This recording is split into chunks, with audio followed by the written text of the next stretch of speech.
بسم اللہ الرحمن الرحیم الحمد للہ رب العالمین وصلی اللہ علی محمد وآلہ الطاہرین ولعنۃ اللہ علی اعدائہم اجمعین الی قیام یوم الدین۔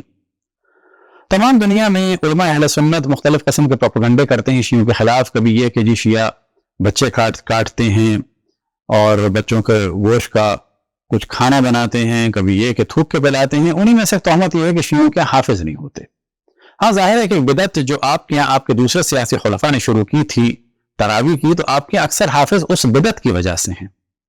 لیکن سوال یہ کرنا چاہیے کہ جس شخص نے یہ بدعت شروع کی تھی، یعنی آپ کے دوسرے سیاسی خلیفہ، کیا وہ حافظ تھے؟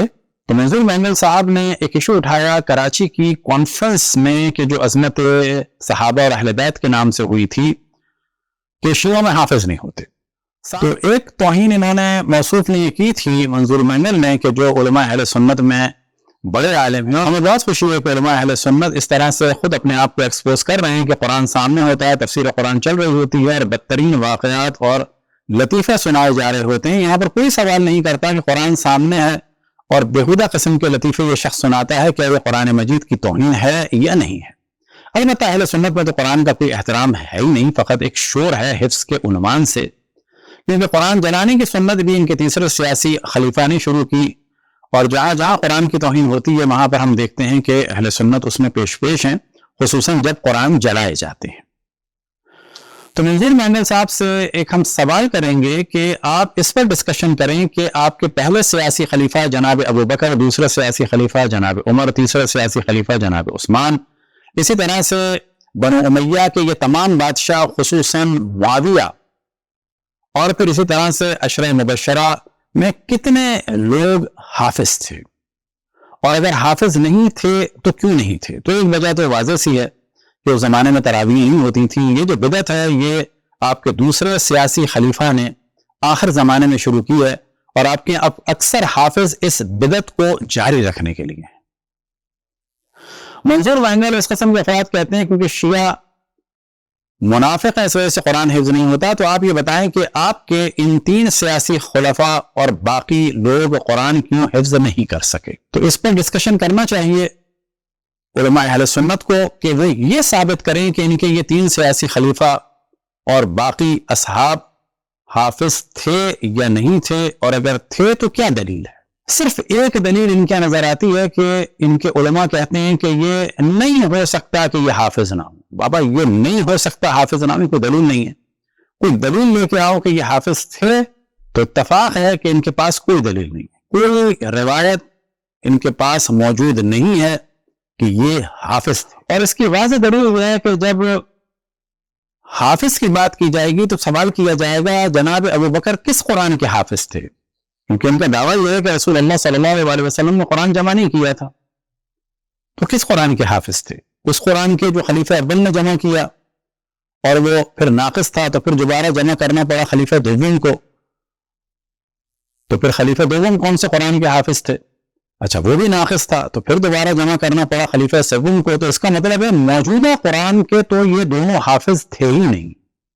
تو سب سے پہلے آپ کے سامنے ہم اس موضوع کو ڈسکس کرتے ہیں کہ جناب عمر نے 12 سال سے زیادہ مدت میں تو صرف سورہ بقرہ حفظ کی تھی، اور عبداللہ ابن عمر کے بقول اس زمانے میں جو قابل ترین اصحاب ہوتے تھے وہ ان کو صرف ایک سورہ یا اس سے کچھ اور زیادہ حفظ ہوتا تھا۔ اب آپ نے کیونکہ چھیڑ چھاڑ کی ہے اور گندی زبان استعمال کی ہے، تو آپ کو ہم عنقریب ایک گفٹ دیں گے اور آپ ہی کے نام سے ڈسکشن کریں گے تاکہ آپ کے بلوچ غیور عوام تک یہ بات پہنچے کہ یہ جو آپ کی امی عائشہ کی بکری نے 2 آیات کھا لی تو یہ کیوں کھائیں، اس کے پیچھے گیم کیا تھا۔ فی الحال تو آپ کے سامنے صرف سنن ماجہ کو ہم آپ کے سامنے رکھتے ہیں، اور جلد نمبر ہے 2 اور صفحہ نمبر ہے 51، باب رضاء الکبیر، بڑی عمر کے افراد کو دودھ پلا کر محرم بنانے کی جو سنت شروع کی تھی جناب عائشہ نے، اس پر پردہ ڈالنے کے لیے جب اصحاب نے بات کی، امہات المؤمنین اہل بیت نے شور مچایا کہ یہ کیا غلط کام تم کر رہی ہو، تو انہوں نے کہا جی یہ آیتیں تو قرآن میں تھی، وہ بکری کھا گئی۔ تو آپ کے سامنے ہے حدیث نمبر 1944، اور یہاں پر فرماتی ہے رجم حضرت عائشہ رضی اللہ عنہا فرماتی ہیں کہ رجم کی آیت اور بڑی عمر کے آدمی کو 10 بار دودھ پلانے کی آیت نازل ہوئی اور میرے تخت تلے یعنی تخت کے نیچے تھی۔ جب اللہ کے رسول صلی اللہ علیہ وآلہ وسلم کا وصال ہوا اور آپ کی وفات کی وجہ سے مشغول ہوئے تو ایک بکری اندر آئی اور وہ کاغذ کھا گئی۔ اور آپ یہ اپنی قوم کو بتائیں کہ آپ کی امی کی بکری 2 آیتیں کھا گئی تھی، کیونکہ یہ جرم بھی آپ نے شیعوں پر ڈال دیا ہے کہ شیعوں کا قرآن بکری کھا گئی۔ ایسا نہیں ہے، حضرت عائشہ کا قرآن بکری کھا گئی۔ کیوں کھا گئی؟ یہ پوری آپ کی قوم کو ان کریم گفٹ دیں گے آپ کی بس زبانی کی وجہ سے۔ اب آتا ہے اصل موضوع، آپ کے سامنے ہے الجامع لاحکام القرآن۔ ایک حوالہ ہے، لیکن یہ نظریہ تھا عبداللہ ابن عمر کا، اور یہی نظریہ تھا علماء اہل سنت کا، اور یہی نظریہ ہے علماء اہل سنت کا، ما سوائے اس کے کہ جو پبلک میں آ کر لوگوں کو بیوقوف بناتے ہیں حفظ قرآن کے بارے میں۔ جلد نمبر ہے 1 اور صفحہ نمبر ہے 69۔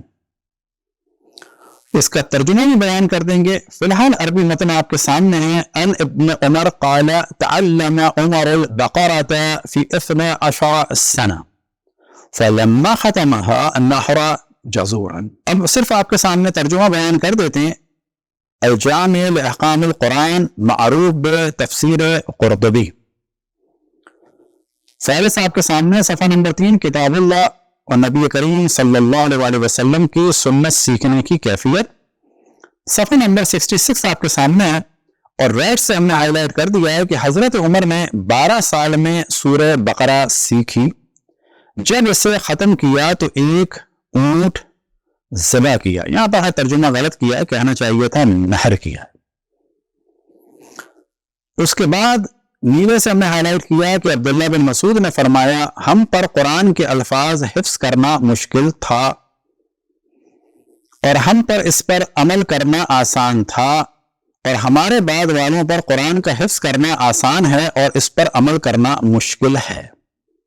بس آپ کے بزرگوں کے لیے تو قرآن حفظ کرنا مشکل تھا، آپ کے لیے آسان ہے۔ اب یہ کیوں ہے تو یہ بھی بیان کر دیتے ہیں۔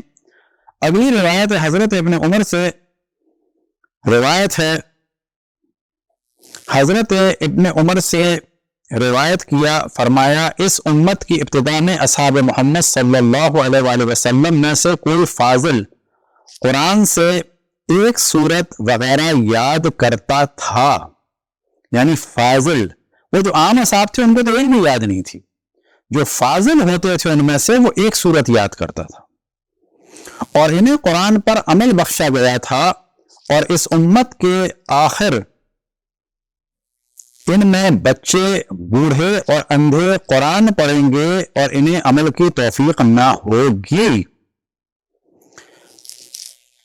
تو یہاں سے یہ پتہ چلا کہ یہ جو آپ کے اس وقت قرآن حفظ کیا جا رہا ہے تو جناب ابن عمر نے اس کی کوئی تعریف نہیں کی ہے، بلکہ کہا ہے کہ ہمارے زمانے میں جو اصحاب میں پڑھے لکھے اور فاضل ہوتے تھے وہ ایک سورہ یا اس قسم کا کچھ یاد کر لیتے تھے، لیکن ہم عمل کرتے تھے، اور بعد والے جو ہیں وہ بچے، بوڑھے اور اندھے، یعنی ایک طرح کا طنز ہے ان کا، وہ قرآن حفظ کریں گے یا یاد کریں گے یا پڑھیں گے لیکن عمل نہیں کریں گے، بالکل آپ کی طرح، جس طرح سے کہ آپ تفسیر قرآن بیان کرتے ہیں مینگل صاحب اور گندے لطیفے سناتے ہیں۔ مومن کی ذمہ داری ہے کہ ان کی گندے لطیفوں کو آگے بڑھائیں اور قوم سے ان کی سوال کریں کہ قرآن سامنے ہو تو ایک جاہل ترین آدمی، ایک فاسق اور فاجر اور زانی اور شرابی بھی جب قرآن سامنے ہوتا ہے یا قرآن جس کمرے میں رکھا ہوتا ہے تو اپنی زبان پر لگام لگاتے ہیں، لیکن ان کے ملا قرآن کھول کر تفسیر قرآن کے نام سے درس دے کر گندے لطیفے سنا رہے ہوتے ہیں۔ ایک عام آدمی سے اگر کہا جائے کہ دیکھو یہاں قرآن رکھا ہے، غلط بات نہیں کرنا، تو اس کی زبان رک جاتی ہے، لیکن ان کے ملا قرآن کھول کے فحش لطیفے سناتے ہیں، گندے باتیں کرتے ہیں، بےہودہ باتیں کرتے ہیں۔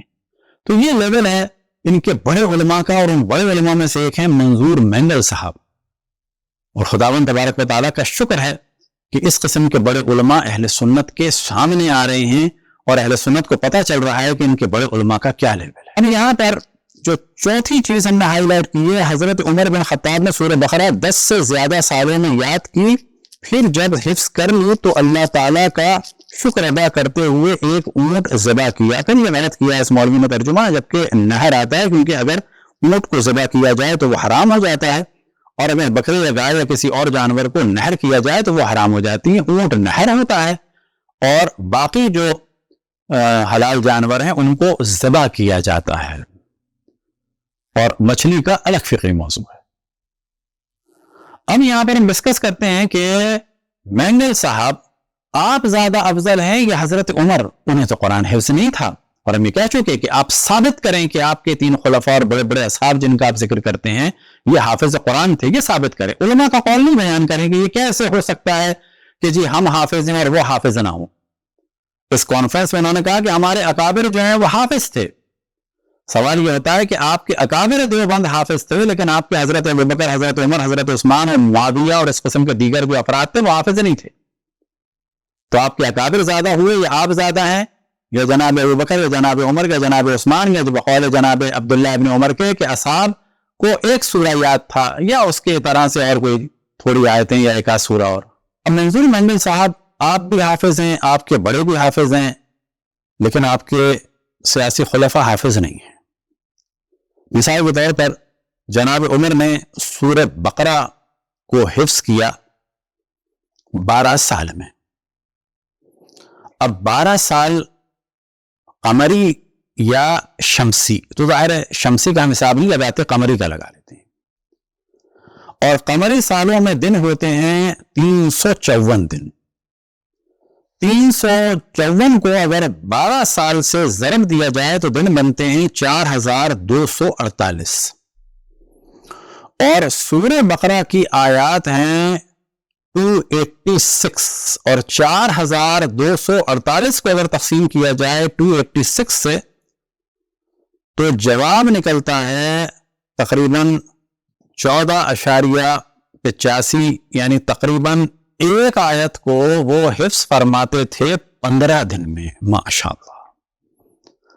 اب آپ یہاں سے خود حساب لگائیں کہ یہ جو آپ کہتے ہیں شیعہ حفظ نہیں کر سکتے کیونکہ ایمان نہیں ہے، تو اب آپ یہاں سے کیلکولیشن کریں کہ آپ کے بچے ایک دن میں کتنی آیات حفظ کرتے ہیں اور آپ کے خلیفہ ایک دن میں کتنی آیات حفظ کرتے تھے. تو پھر آپ کے بچوں کا ایمان زیادہ ہے یا آپ کے بزرگوں کا ایمان زیادہ ہے کہ جنہوں نے 12 سال میں سورہ بقرہ، 12 سال پورا نہیں، یہ تقریباً کی بات ہے، 12 سال سے زیادہ میں سورہ بقرہ انہوں نے حفظ کی.